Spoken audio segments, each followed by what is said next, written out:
കേരളത്തിൽ ആദ്യമായി ആണ് ഒരു സോഷ്യൽ ഇന്നൊവേഷൻ സമ്മിറ്റ് സംഘടിപ്പിക്കപ്പെടുന്നത്. സൗത്ത് ഇന്ത്യയിലെ സന്നദ്ധ സംഘടനകൾ,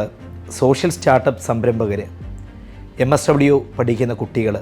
ആ മേഖലയിലുള്ള വിഷയ വിദഗ്ധർ, കോർപ്പറേറ്റ് സ്ഥാപനങ്ങളുടെ CSR മേധാവിമാർ, കൂടാതെ സന്നദ്ധ സംഘടനകളുടെ സ്ട്രാറ്റജിക് മാനേജ്മെൻറ്റുമായി ബന്ധപ്പെട്ടുകൊണ്ട് വർക്ക് ചെയ്യുന്ന വിഷയ വിദഗ്ധർ, ഇത്രയും ആളുകൾ പങ്കെടുക്കുന്ന 2 ദിവസക്കാലം നീണ്ടു നിൽക്കുന്ന ഒരു വിജ്ഞാനപ്രദമായിട്ടുള്ള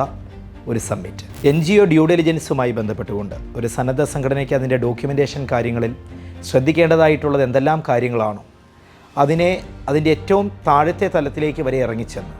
വളരെ ഡീപ്പായി തന്നെ ആ കാര്യങ്ങൾ മനസ്സിലാക്കുവാൻ കഴിയുന്ന സെഷനുകൾ.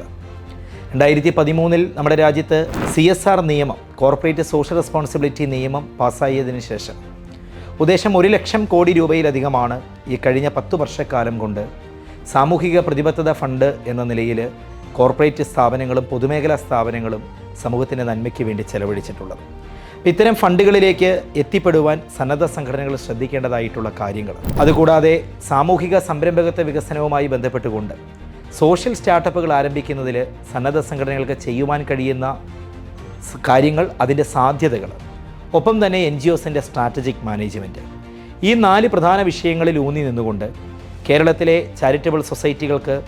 ഗ്രാമീണ മേഖലയിൽ വർക്ക് ചെയ്യുന്ന വായനാശാലകൾക്ക്, ക്ലബ്ബുകൾക്ക്, ട്രസ്റ്റുകൾക്ക്, സെക്ഷൻ 8 കമ്പനികൾ, കർഷക ഉൽപ്പാദക കമ്പനികൾ, കർഷക ഉൽപ്പാദക സംഘങ്ങൾ, പാടശേഖര സമിതികൾ, നാളികേര ഉൽപ്പാദക സംഘങ്ങൾ തുടങ്ങി നോൺ ഗവൺമെൻറ്റൽ ഓർഗനൈസേഷനുകളുടെ, സന്നദ്ധ സംഘടനകളുടെ ഒരു വലിയ പ്ലാറ്റ്ഫോം, അതിൻ്റെ ഒരു തുടക്കമാണ് സോഷ്യൽ ഇന്നൊവേഷൻ സമ്മിറ്റിലൂടെ സംജാതമാകുവാനായിട്ട് പോകുന്നത്.